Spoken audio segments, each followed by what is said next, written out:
Welcome to the Daily Jerry Anderson podcast, which today concerns itself with the Halloween festivities for which the presenter's city is undeniably famous. There is, however, a certain spirit lacking.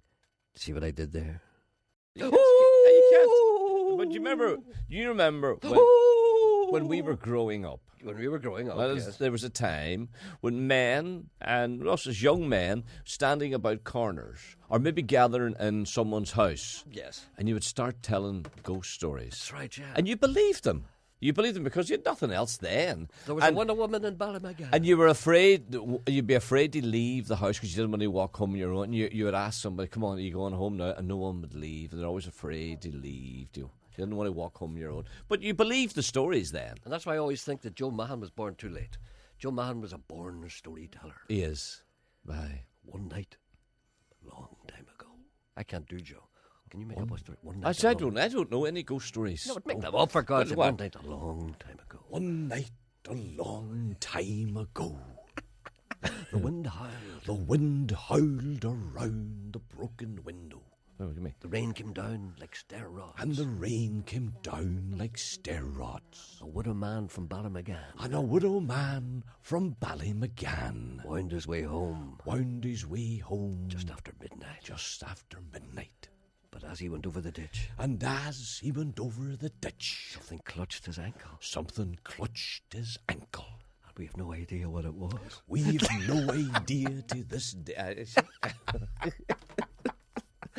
Joe's new series is brilliant. Very good. I saw him this morning. I waved at him. He's cheeky now. He wouldn't speak to me. Is that right? No, he didn't see me. I was driving in this morning. Myself and Joe Mahan were the only two people driving into the city centre today. It's amazing because every time we drive in, people not from Derrystoke, London, may not understand this, and I'm sorry if they feel excluded. But you see, every morning when you come in, drive in here, there's traffic, loads, jams, everything, and everybody is just gridlock. And then today, because the schools aren't there, it's just me and Joe. Joe was beside me, and I opened the window and waved at him, but he was deep in thought, driving the car. I waved at him and everything. I knocked on the window. He'd never seen me. The presenter has always been at the cutting edge of fashion, but even he has hit the wall. There was bound to come a time when he could no longer keep up and maintain a straight face. I saw a man the other day, and it set me thinking. And I don't know if you've noticed this or not. Do you know the way his fashion is very erratic amongst young people? And I like a lot of it. You know, I'm a fashion horse myself. Always wear. And I was always on top of the trend. Mm-hmm. I noticed a guy walking the other day. He was walking up here in our city, one of the main thoroughfares along the footpath, and pavement, I suppose you'd call it. And he's wearing a kind of his trousers were all baggy around the arse, right? And then there were drain pipes right down to just below halfway up his knee. And then it was turned. His trousers were turned up, right? And he's wearing a pair of kind of. Wait a minute, now there are drain pipes. No, just from the thigh down. They were tight, skin tight. No, just from there down, but they were down to the knee. But they were way down. There was a big empty arse. Why do they wear their trousers? No, it's just fashion. But why? It's there's nothing wrong with that. I don't like it. I know, but it's not for you to like it or not. Are you low this morning, by the way? I don't think so. Am I low? I don't know. I don't think so. See, Ken leaves it in such a horrible state that we don't know if we're low or not. Anyway, I saw this guy, and his trousers were rolled up, right? Even though they were drain pipes, they rolled half up his knee. And he's wearing a pair of socks, and they were kind of almost like polka dotty. And he had a big pair of big shoes on him, big kind of, and they were round at the front. And he had a jacket that was too wee for him. Right. You know, these skimpy jackets. I wear them myself, and I think they're good. And he's wearing this big kind of, and he had a little hat on him. And I went to myself, that's what clowns used to wear. Yeah. Do you remember you used to go to the circus? Yeah, that's correct. And I said to myself, what are clowns wearing now? They're probably wearing three-piece suits. Hello, I'm your friendly clown. Can you imagine that? Yeah. And I was thinking about that. That's all I just wanted to say. Nothing else to add to that. Really. Does anybody know what the clowns are wearing now? Maybe they could let us know. Give us a ring. What are clowns wearing now? I was never a clown man. No. Never liked the clowns. No, when I say never liked them, it was wish they would go away now, right? We've had to see it going. No, I always liked the clowns because, if the clowns weren't there, you had to watch somebody get up a rope. I didn't like watching people get up the rope. I'm not a rope man either. No, I was never I feel like saying, hurry up, come on, get or up a trapeze man.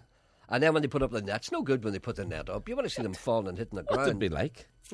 What did we like in the circus? I liked tell the you what I horses. didn't. I tell you what I liked the though. horses. When I say I didn't like the clowns, I liked, when the circus was ending, they all come out and they ran around, the car fell apart and the doors fell off and all that business. I liked that bit.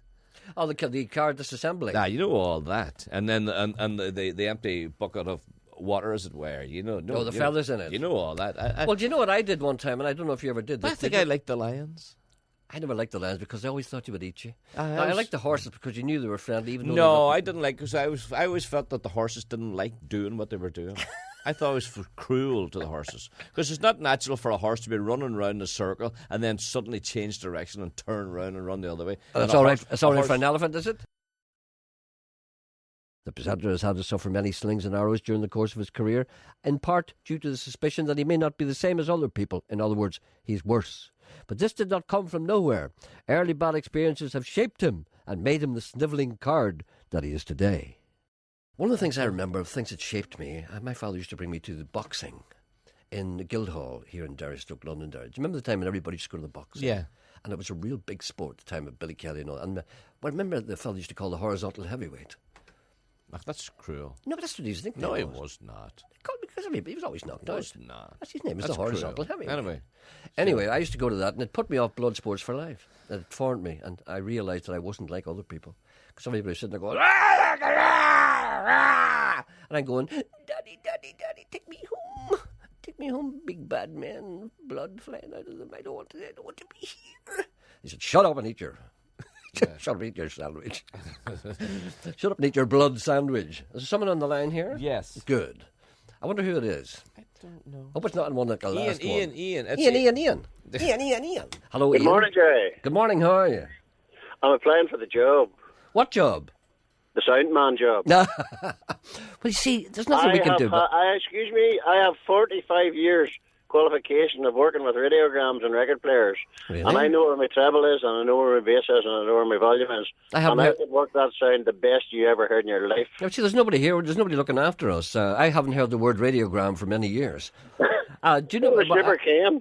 Super Ken is what is Ken today? I would say Ken's taking his breakfast.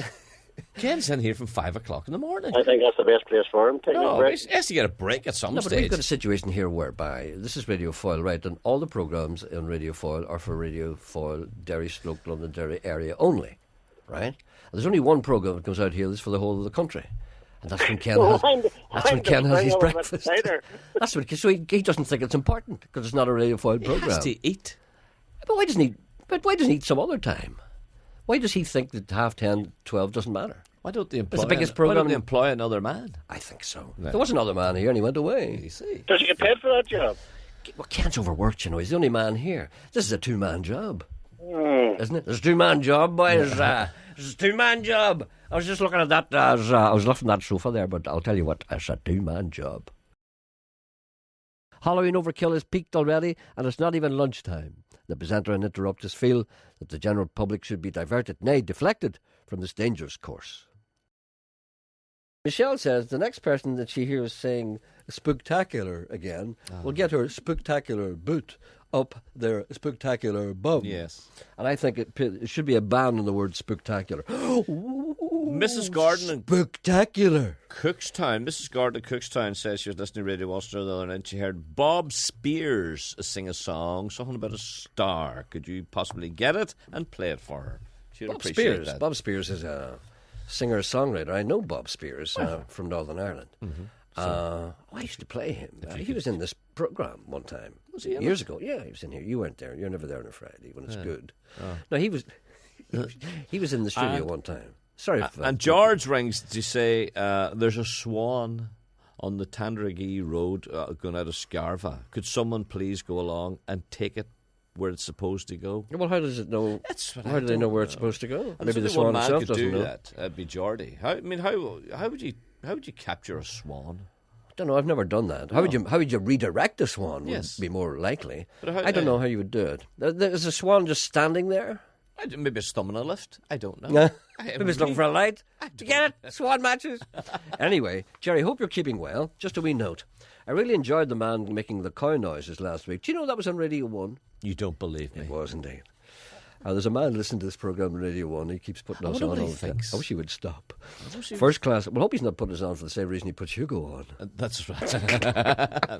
I really enjoyed the man making the cow noises last week. First class radio. Anyway, he wants to ask me a couple of things, which maybe you can answer. 3 things he wants to ask me. Why in your 40s do you wake up in the middle of the night for no reason? I've been doing that I think I started that in my 40s, yeah. You wake up in the middle of the night for no reason, then you go for a pee. But that's not why you wake up. You wake up for no reason. And you go for a pee because you may as well do something because you're waking up anyway, so you go for a walk. Then you No, come I back again. had a horrible dream last night, and I woke up from my dream, and it annoyed me and upset What was me. it? Do you want to talk about it? And I couldn't get back to sleep for a long Couldn't you time not? because I was saying, it annoyed me. Was it of an unlikely nature? No, it was a wee serious sort of. I was at the beach. Mm-hmm. I was at the beach with my grandchildren, In and I Sandcastle? lost. No, I lost them, You lost them. and I was looking for them everywhere. That's grandfather anxiety. I was looking for them and looking for them, and then I woke up and I was. You're under the bed. I wasn't worth tuppence. I know. That's because it's love, Sean. Is That's it? what that is, yeah. That's all right. Be proud of this. Upset Right, to wake up in the middle of the night for no reason. Every girl you look at is Miss World when you get No. to your 40s. No, you've never looked at No. I couldn't believe what you said the other day. I was looking in the newspaper at all these photographs of... That's right. Do you remember? That's true. And there was all these lovely girls, and I was saying, look at her. And you said you saw the same photograph, but you were looking at the men. I was looking to see if I recognised that other man. He never saw the I girls, didn't see the Emma. 3 girls standing at the back. Never sees Didn't see them. Anytime he sees a photograph, he looks at the men. Some listeners are devious, trying to trip the presenter up, the innocent presenter, by sending in dubious messages which sound different when read aloud. Who do these people think they are? I have to tell him. Go on, tell me. Apparently you were caught. It took me a moment or two to get it. It took me, I must say, Have I been caught? yeah. Go back to the 100th birthday. Right. It's all right. It's clean. It's okay. You can read it. You can read it out loud. Go on, read it out loud again. No, you must read it out loud. Trees are green, Mrs. Woods. Trees are green. Trees are green, Mrs. Woods. Please say happy 100th birthday for my gran. Trees are green. She loves your show. From her daughter, Mrs. Woods. It might be genuine. No. Trees are green, Mrs. Woods. Trees are green, Mrs. Woods. Well, you see, Miss what's Woods. the point in doing that? It's Miss not even dirty. But what about the Miss? Why Mrs. Woods is it? Could be Mrs. Woods. Yeah. Mrs. Woods. The trees are green. Trees are green. But what about the Mrs. Woods bit? Is that the part you're talking about? No, trees are green. Is her daughter's Mrs. Wood? But why add Mrs. Woods? Because trees are green. But what's the Mrs. Woods? You're the one that's attracted my attention to it. What do you say? I say nothing. But you said I was caught. Yes, you were. Well, tell me how I was caught then. Well, the people are texting in saying, Jerry, you've been caught. Like what? Trees are green, Mrs. Woods. Yeah, that's You've what I'm been saying. caught, What are you Jerry. saying? What am I saying Mrs. Woods for? Yeah, but why is Mrs. Woods in the request? Because that's her It does- daughter, Mrs. Woods. Yeah, but you can understand trees are green. Trees are green. Trees Yeah. are green. Trees are green. Yeah. But Mrs. Woods, The woods are green too. The woods.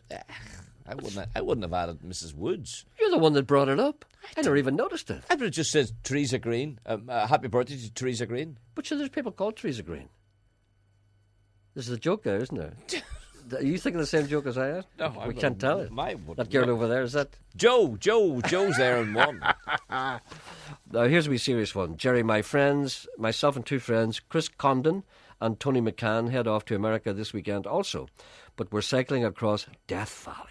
Wow. You ever been in Death Valley? I was there with you. No, you weren't. Was I not? No, you weren't. Well, you lied to me. You told me I was in Death I said Valley. we were near Death Valley. Yeah, well, that's you said over there is Death Valley. Over there, but you weren't in it. Yeah, but it was. You're so fussy and picky. No, you are. You weren't in Death Valley, all right. I was nearly in it. All right, then, that's a different thing. If I had a donkey, It would have died. because that's what you said to me. You said to me, you picture now 100 years ago, you standing here with a mule. And you heading out there, over there, into Death Valley. That's right, You would yeah. go there and they would never see you again. Yeah, and I went, ooh, don't be scaring me, woo. Animal husbandry has always been high on the list of must-do topics on this morning's show, and today proves no exception. Coyless Interruptus seems unsure of his ground as he ages forward a listener's query about congress between two sheep-like animals. Go on, tell me. I want to know what the question is before I pose it to Geordie. Tell me what it is. Come on. How do you... Come on. How do you, ask Geordie, how do you bring a sheep on for mating, you know? Such a simple question. No, it's not. Animal husbandry. What's wrong with you? What's wrong with you? I don't like that. I know you don't like it, but it's life. It's, But how you do know, you- look around you. I mean, How do you bring a sheep on for what? Mating. What is that the exact wording? Yes. How do you bring a sheep on for mating? Ask mating. I know what mating is. What is just making? Sorry. No, I know what mating is. Yeah, I know you- How's your I brother? know Is your you fella do. still working? Yeah. I know you do. I know. But how do you bring a sheep on? I mean, who would know that? Bring it on. Who would know? Just bring it on. What do you mean? In other words, what the A person sheep's is, how out- do you know when a sheep is ready? How do you bring it on?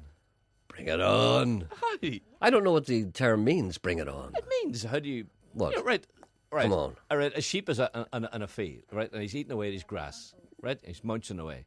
And the last thing she's thinking of... This how's your father's your mother still working? So how do you I said, it's like a girl sitting having her breakfast. how do you get the sheep to think about the old... No, you don't get the How's sheep your to fa- think at all. You just bring the ram in and say, go get him. And then, Yeah, midway through the mouthful. Do you know where a goat waggles? Stop it. Yes. A goat waggles its tail. Yeah. So how do you get a sheep to waggle I its don't tail? know. Perhaps we'd get Geordie Well, on. exactly. That's why I don't know. So what do we know? We're just silly boys. Did you ever touch a ram's horn? Not recently, no. Did you? No. I had reason to do that many. What was the reason? No, I'm not laughing at you. I'm laughing at the prospect of you having a reason to do it. I know. What reason did you have? I was out walking, and I had one of my children with me, and we spotted this ram, and his horns were all entangled in wire, Yes. and he couldn't get out. And all the other sheep or animals, they sort of gathered round, looking at him. Sheep are not very forceful. No, and they were looking at the plight of this poor boy, and he was pulling and tugging and hauling. And I said to my daughter, I said, oh, look at the poor wee sheep, and he's all trapped. You're on the horns of a dilemma there. Exactly. Because, I mean, how were you going to know how the ram was going to react once you went over and placed your hand upon its horn? Exactly. So I had to be the big daddy boy in front of the daughter, you see. So I said to my daughter, I said, you stand here now, right? And you I'll stay. deal with this ram. I was petrified. I'm sure you were. And the boy was tugging away, and I was... Angry to you. He would have been mad. What I was worried about was he might have hit me a good dunter up there. You know, when I was finished. Jaxie, yes. You know what I mean? Yes. So I was wondering, how do I get out of the field away from this boy? The problem is, once you free the ram, how do you get out of there? Yes. That would have been my first port of call. That's what But I freed him. I freed him. Did he appreciate it? He scarpered away over it.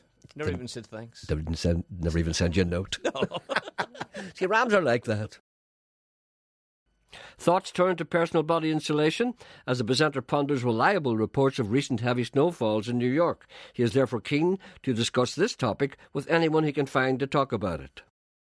Do you ever take any precautions? Do you ever take anything? No, just thermal underwear? Wrap up warm, and then the generosity of the people keep me warm. What about the thermal underwear? Did you ever try Oh, plenty of that on. That's great, isn't it? You need that. Oh, you do. The worst thing about thermal underwear is when you put... I remember putting a thermal vest on one time, and then you forget about Never it. and then had a thermal vest. Did you not? No. Well, can I just say this to you? Yeah. It's snowing in New York. If I were you, I would get a thermal vest and bring it with you and put it on you, because I've got two, and I'm going to wear the two of them, and I'm not giving you one. I don't want your thermal vest. Yes, you will. I don't want your thermal vest. I don't want your filthy vest. No, I'll tell you what. You'll want it when you stand on that Verrazano Bridge on Sunday morning. I'll not be on the bridge. Yes, you will. And the wind will be going. The wind will be going. Do you want to hear the wind? Are you wearing longs? Are you wearing wee shorts? Will you have wee short legs on you? I will have little short legs when I start to race. Before that, I will be well covered. Do you want to hear the snow? Snow's going like that. Heavy snowstorm. You'll want your thermal vest, and you'll say to me, "Why didn't I take that thermal vest that you asked me for? Have you got two on?" I'll say, "Yes." "Go on, give us one." I'll say, "No." See, all I have to do is describe where you are. I can stand in a shop, at a coffee shop. Mickey Bradley will make sure that you're there because you're here at the behest of the BBC and you must not lie in your hotel in bed whilst the two of us No, are I frowning. can describe what's going on from the inside of a I'll let coffee the store. listeners decide. What is happening is, listeners, that we are doing our radio programme on Monday morning live from New York, which means, Charlie, caretaker person, Yes. I'll be back with you in a moment. I'll not That's be all on the right. bridge. It's very important that I make this I'll point not be clear. allowed on the bridge. You will be allowed on the I bridge will because not. you have a media pass. There's no answer to that. Mr. Bradley has got you one. He didn't get me one. But that's a different story. I won't be allowed on the bridge. I have to be there to have 6. I may be lying there like a corpse by the time you two arrive. Roy Walker appeared on Northern Ireland television last night. It's been a long time, and the viewers were no doubt intrigued as to what he was doing on the show. We don't know either. When Roy was talking about his favourite painting, What was that? it was the Wainwright. The Wainwright? Yeah, it should have reminded him when he was a wee boy. Is that by Constable? There you see. It's Constable. Go ahead, sir. Should have reminded him of when he was a wee boy. There you see, remind him when he's a wee boy. And also, he was talking about his favourite book. Do you know what his favourite book is? No idea. Catcher in Your Eye. It wasn't, you know. Why would he read that? That's, It's wrong. You can't imagine Roy Walker reading that. it's a great book. They say anything more about it? No, it's all he said. He said, if you haven't read it, you should read it. J.D. Salinger? Yeah, he said. Dead it's now? great. And then he was discussing his favourite piece of music. Which was what? It was from Phantom of the Opera. It's very good. It's And wonderful. he loved it. He loved it. It was very good. But Why was he doing this? it was. I don't know. He was sitting on a settee, and then they asked him these questions. Why did they set somebody else in the city? Why did they put him in the city and ask him those But questions? they asked him to do Mr. Chips, say what you see, Roy, say what you see, and they put the wee cartoons up, or the wee, There's no need to do that. But I don't know whether Roy was pretending. Right, I'm going to tell you. I'll describe what he saw. Right, Go ahead. Right. So it's say what you see, fastest finger first, and all that. Fastest kind finger of- first. or whatever it Right. is. Buzz in, just buzz in. There's no bell. There's no bell. Just you know what I mean. There's a drawn, right? A little girl, a woman, right? And you've got to name the painting, right? Yes. Okay. And she's crying. What's the painting? Whistler's mother. No. What? Whistler's mother. What? I think about it, right? Little girl crying. The badge said Lisa. Right. What? See the name badge that said Lisa. Did it? Aye. On the painting? Aye. Oh, I didn't even see that. Sorry, Emma's talking to me in the background. I heard here. her, yeah. Right. Anyway, I know you should talk more. you know. I mean, right? you should talk more. So there's a girl, and she's crying, Yes. and she's got a little name badge on, and the little name badge says Lisa. Yeah. What's the painting? Mona Lisa. Roy Walker didn't get it.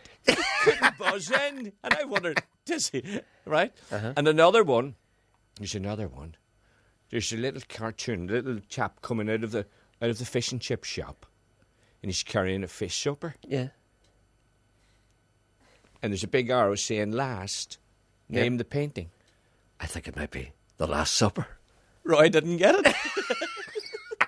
Welcome to the Daily Jerry Allison podcast, where the presenter is in the final stages of preparation for the New York Marathon, which is only 3 days away. 3 days away? 3 days? I'm very nervous today. It's a difficult day for me. We're going off to the Big Apple tomorrow, yourself and I. I know how excited you are, aren't you? Yeah. Yeah. Well, we're going off tomorrow, and this may be the last time I'm on the radio because my heart's not as strong as it was. I'm going to put my heart through terrible pain and agony on Sunday when I try and break through the wall running the marathon. It's an incredible thing to try and do, and I realise that my life is at risk. And You if I left don't here come, yesterday to train, and you didn't train. You lied. You didn't train. I 'Cause did. I know you. I know your details yesterday. Where did you go? You didn't train. I mean, where did I go? Where did I go? Tell me where. Let's just say you didn't train. I did. You didn't. I did. You didn't. I did a wee bit. No, you Not said- too much. Where did I go? Go What on, did you tell do? me. Tell the people what you did yesterday. I went to a gym. Go on. Do you know about that? Go on. Carry on. I'm saying nothing. Tell us what you. Go on. I went to a gym, Yes. right? And I went in, and there were 3 running machines, Uh-huh. and there was men on them. Yes. And there was one man, he looked like a little hamster. Right. I kept looking at him because he had wee short legs. Yeah. and I got on the exercise bike. Yes. How long did you do in the running machine? On the running machine? Yeah. Oh, no, afterwards I only did 15 minutes. And then before that, I was on the exercise bike for half an hour. Half an hour? Yeah. Come on, what do you know? That's okay. So your exercise yesterday was you're on a bicycle in a gym, and for half an hour, you say? Yeah. And then you were on the treadmill for 15 minutes. Yeah, I'm just topping up. This is your preparation for 26 No, this is and a half no. I mile finished marathon. training now. See, any runner will tell you that their training is finished by now. Now's relaxation. Next couple of days, I'm just topping up my fitness level. You should realise. You don't know this stuff because you're lying in bed, watching TV, eating apple tarts and ice cream. You don't know what I'm going through. As always, the presenter draws comfort from the love and appreciation he receives from the good people of Ulster, which alleviates the resentment and outright abuse he gets from the staff who pretend to work on his programme. The listeners always look out for him. They protect him and cherish him. People are very concerned about my well-being. For instance, a gentleman writes to me and he said, just wanted to advise you of some of the natural occurrences that you will encounter at the New York Marathon. You've already told your listeners of the early assembly on the bridge some 3 hours before the start of the race. Yeah, I have to be on that bridge at 7 o'clock in the morning. I've never been on any bridge at 7 o'clock in the morning before. Thousands of people preparing and thousands of people helping them to prepare, and yet thousands more spectators. There's going to be 40, 50,000 people there.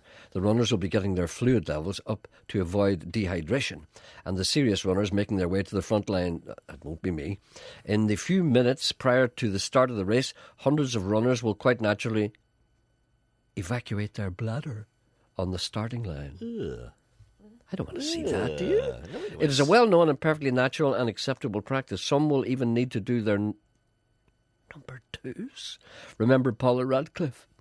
The fight or flight reaction produces adrenaline, and in order to run faster, we jettison The bodily... what? The flight? Fight or flight reaction. Fight or flight. What does that mean? It means when you're in a situation of danger. Oh, are you fight or you go? Yeah, the fight or you go? run. Fight Oh, or right. flight. Yeah. I'm sorry. Yeah. Try and keep up. Sorry. The fight and flight reaction produces adrenaline, and in order to run faster, we jettison bodily weight, such as... Okay, right.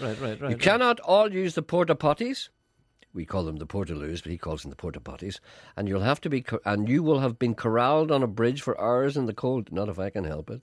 Unfortunately, the back runners like you will have to run through these bodily eliminations. We have to run through the pish. So you might... you have to run through the pish. So you might want... This is too much information. I know. So you might want to use this as a good excuse to pull out. I could... Yeah, Are you telling me now? I could pull out due to pee fatigue. You can always turn up on the bridge and not actually run the race, but just go through the motions. Go through the motions. Yes, I heard it. Yeah. Apologies to those eating their cornflakes, but truthfully, this is a perfectly natural phenomenon. Is that really what happened? Yeah, that's what happens. Yeah. No, I read about that before. I'm concerned about it. So if you have to go, you just... No, you have to go. And where are you going to go? You're going to pee over the bridge? You could do it in the hotel before you leave. No. It's fight or flight. It's a bodily reaction because you've got this fear and adrenaline when the race comes up, and then you automatically have to go to the toilet. It's like a nervous pee. See, I have that when I go on an airplane. Well, you see, I know. Few suggestions. As a long-time fan of your show, I've been tuning in for weeks, implying that that's a long time. I'd be very disappointed if you were to come to any grief in your valiant efforts to complete the New York Marathon. It's not that the BBC couldn't find someone to replace you, someone cheerier, someone more polite to the public, someone less prone to pet hates, someone more technically competent, someone with less delusions of grandeur. I could go on, but I think you get the idea. However, there is something unique that you offer, a certain je ne sais quoi that cannot be found elsewhere on the radio. It's not a nice thing to say, even though I don't know what that means. Therefore, I advise you to wear a good conventional pair of cushioned, flat-soled trainers, and not the high heels that you plan to wear. I know the heels give you those extra inches, taking you up to your preferred height of 5'9". However, you risk certain perilous consequences. Firstly, you're bound to get blisters and sores after the first 10 miles. Which will hamper. Why do I laugh at that? Which will hamper your chances of completion.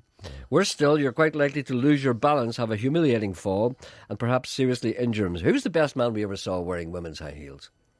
Well, apart from yourself. No, stop it. Who was the best man we ever saw? You very good in high I'm good, heels. but there's men better than me. Well, you always Who was the been- best man you ever saw wearing women's high heels? Well, you maintain Big Kelly was the Jerry best. Kelly's the Jerry best I Kelly. ever saw. And he's carrying the weight. He was like 20 stone at that time, jumping around like a lilty. Amazing balance and amazing comfort on the high heels. I said to myself, you were born for women's shoes. But I so said. were you. I was, yeah. And a woman's dress. You do. Stop there. You do. Doesn't he, Janet? Yes. Talk turns to the life and times of our penguin brethren, who featured on Frozen Planet last night. The presenter, as ever, translates for those who have difficulty understanding David Attenborough. So the girl has to make the house? Yes, The just to wee make the nest, house. the Yeah, wee, right? And the male comes over and he goes, "Just And he inspects the house. Does he look at the house before he... He goes, "There's a queer nest there. So who owns that nest there? Is that wee penguin, Breege? Is that Breege penguin owns that nest there? That's a queer wee nest there. Look, there's a garage and everything. Look, and there's a 4-ply, 3-ply, 4-ply, and there's the electricity is over here, and camshaft. And look, I think that nest just built. She's newly built, new build. It's a new build, you know, and there's a reasonable price. It's 100% mortgage. So I'm just looking at them saying, "Where's that Breege penguin? Come over here to have a look at your beak. You're a queer wee flippers and everything. You're flying. Hop up there. Now we'll get on the move here." So, anyway, I'm But distracted. he inspects the nest first. He goes over and inspects the nest as much as we do ourselves, and you see, and he goes. But you don't see him doing that. That's not the story. That's not the story. The story is you see the penguin, the she penguin, Breege penguin. Yes. You see Breege penguin building her nest. So she has to walk away and find suitable pebbles and wee bits of rock. She goes over and she gets one, and then this other boy is standing behind her, and you see him looking around. You see Is this another penguin. Is this is Maeve? Maeve's looking. No, at a Sumpta penguin. All right. That's a Sumpta penguin. She's building her nest as well, but she can't be bothered. So she looks around. That's like something you would do. And whenever she sees Breeze going to look for it, she nips down and gets another, takes one of her rocks and puts it up, you see. Right. And then stands there like that with her back to her when she comes up. And the other wee penguin's looking around and saying, "Jesus, boys, I could have sworn there was more there than that. Right. There's full of rocks missing." But he looks back at it and does it. And then this goes on for ages. You should watch it. It's brilliant. No. Anyway. Oh, listen now. No, see- Janet says you're wrong. Janet says you've told that story all wrong. It's the male builds. The male builds the nest. That's what I And thought the too. gear comes when the weather's warm. And Breege comes along when the weather's warm. Breege comes along in her bikini. You know, Breege waddles past. Well, let me "Hi, tell you. kids." Let me explain this. So then. you got it all wrong. Okay, right. Let me explain this. Right. If Breege penguin, Yes. if Breege is Jim, right? Right. Where's the female? What? Where's the female? What are you talking about? It's the males who go off and fish and come back. It's the females that stay in the nest. But Jim and Paddy build the nest. Assumpta and Breege's nests? They build the nest, and the girls come walking past. You boys. But about you. Thank you for listening. Back in a few weeks, whilst I recover from having died.